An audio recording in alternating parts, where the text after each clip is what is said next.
Hi, my name is Fiorella Triscritti. I am a Political Affairs Officer at the Department of Political and Peacebuilding Affairs in New York. Hi, my name is Omar Hernandez. I'm a Public Information Officer at the UN Academic Impact Department of Global Communications.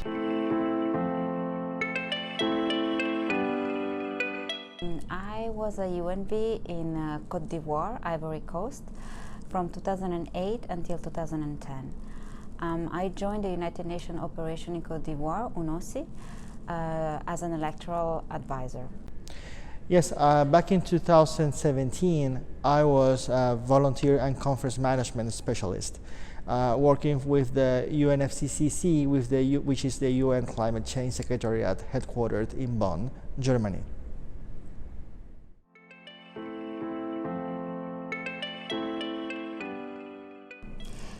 Applying to become a UNV was a very straightforward process. I applied online, submitting all the information, and actually, I believe within a couple of weeks, I got an email requesting further information about my availability for an assignment in Côte d'Ivoire.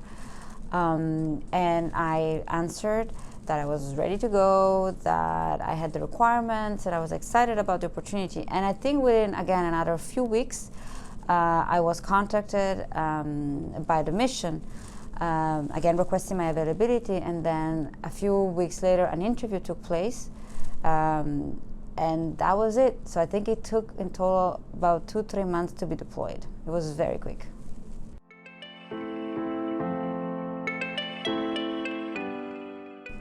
So I was based in a duty station far away from the capital, and my day-to-day task was to monitor and interact with our counterparts, in this case the Electoral Commission in Côte d'Ivoire. I basically, part of my day was to get to office and reach out to our partners, read online what was going on and draft reports as needed. And the other part was sometimes to go physically, driving sometimes a couple of hours in the middle of the jungle, to meet with the local partners and discuss with them what was going on and what kind of support they needed from the UN. Actually, I had the same routine as probably the rest of the staff of UNFCCC. I was in charge mostly of the recruitment, selection, training, supervision of volunteers for the UN Climate Change Conference that happened in Bonn in 2017. We are talking about probably between 800 and 900 students and professionals that volunteer for the conference.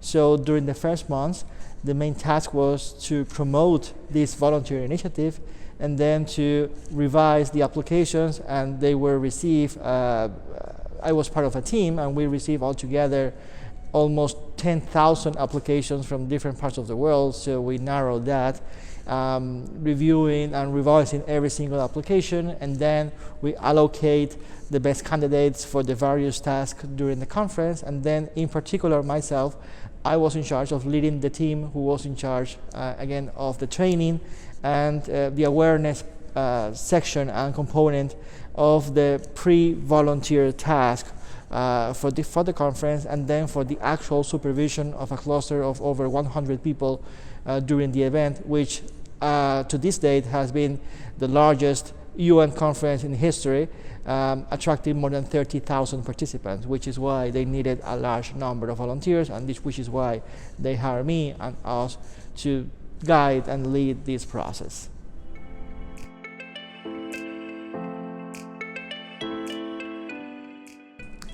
And the most fulfilling part of my job was to feel that I was really helping out.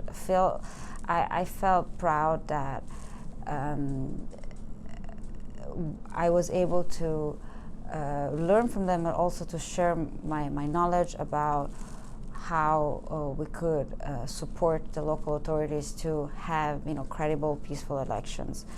And that was a fundamental moment in the life of the country, and it felt really great to be part of that specific moment in the history of the country.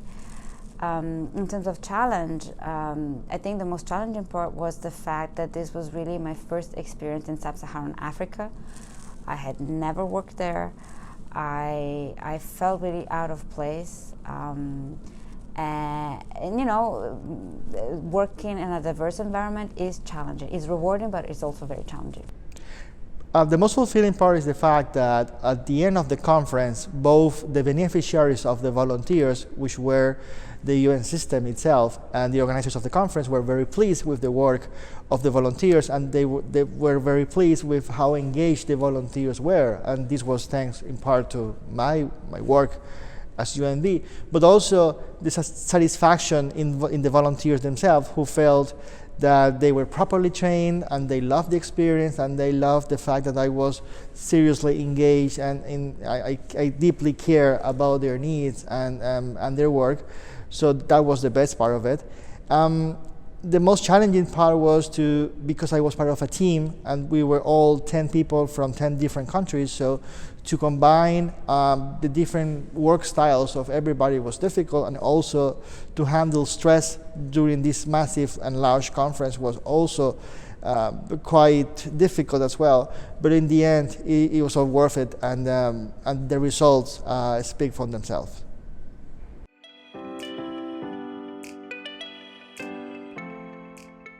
Normally, when you volunteer with an organization, they only require your will or your willingness to volunteer. But in the case of UNB, it's a little bit more complicated because of the type of volunteer positions they offer and the kind of work that you're going to do. So most likely they demand from you either an undergraduate degree or a graduate degree. You have to know at least 2 languages. So the requirements are a little bit more strict, because the host agency, which is the UN entity that will actually recruit you, you are going to be part of their staff. Although you are going to be a UNV, you are going to fulfill pretty much the same functions of a regular staff, although for very specific issues and projects, which is why the requirements are very competitive and the process is very competitive as well.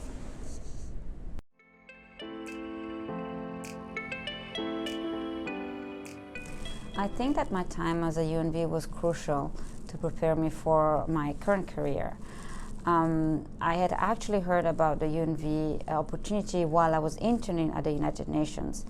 And what everybody had told me is that if you want to be in this field, you need to have field experience. Like, you really need to go to the field.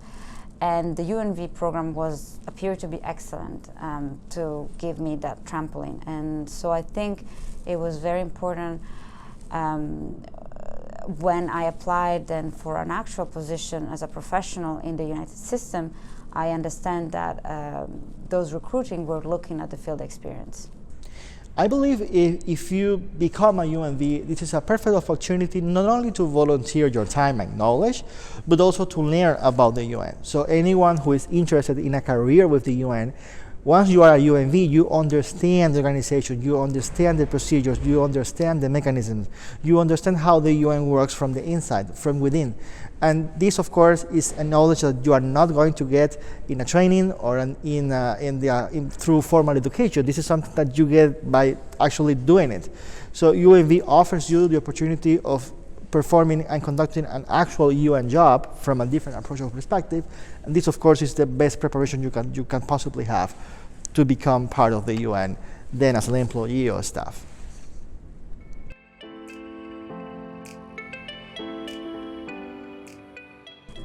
So my educational background is in economics and political and social sciences. And when I was finishing my master's degrees in economics, I decided to join a PhD program, not because I wanted to become a teacher, but because I really wanted to work in an international organization. But I felt that I was too young to do so, and therefore I started a PhD program. And this is what I did. I did a 4-year PhD program, and while I was finishing, I started to become interested in the United Nations. I applied for the internship, and that's where I found out about the UNV program, and that's how everything started, really. Well, I got my bachelor's degree in Venezuela in international studies, and then I did a diploma of advanced studies in freedom of expression and right to information, which was mostly related to international human rights law. And then I did a master's degree in Spain in cooperation for development with specialization in international humanitarian assistance.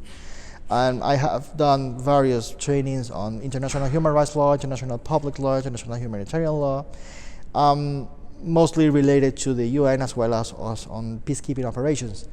And I worked, aside from the UN, at the university teaching international public law and international journalism, and I worked for almost 5 years as international news analyst and editor in a newspaper in my home country.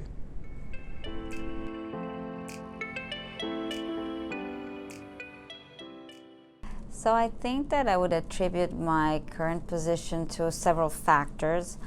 The first one is, of course, the academic training and background. The second one is the knowledge of languages.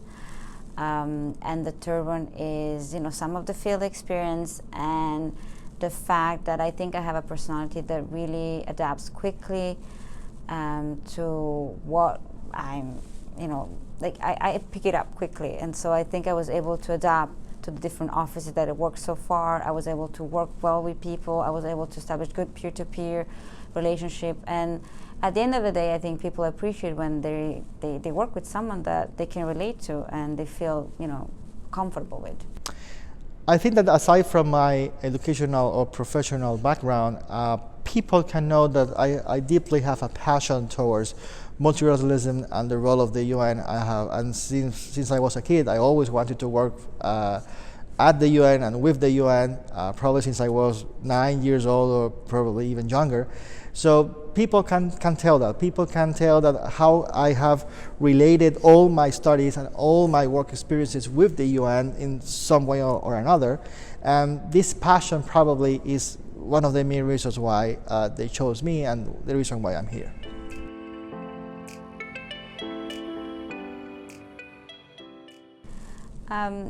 I believe that, so the advice that I would offer to a young professional is that I think it's very hard.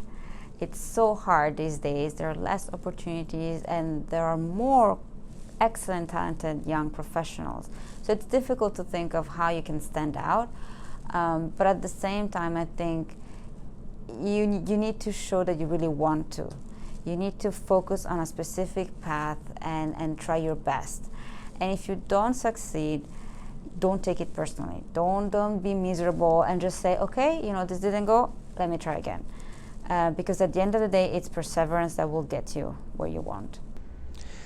I would say the two most important things will be languages. Try to learn as many languages as possible because it is one of the most important things that you have to have in order to work at and with the UN. The second most important thing I would say to choose a specific field of expertise or a professional field, because most people, for example, like international relations or the UN as a general picture, but then you actually need to specialize yourself in something, and that will allow you to focus more your career, your graduate studies, and the kind of job placements that you would like to pursue here in the UN system, in any of the UN entities and organizations.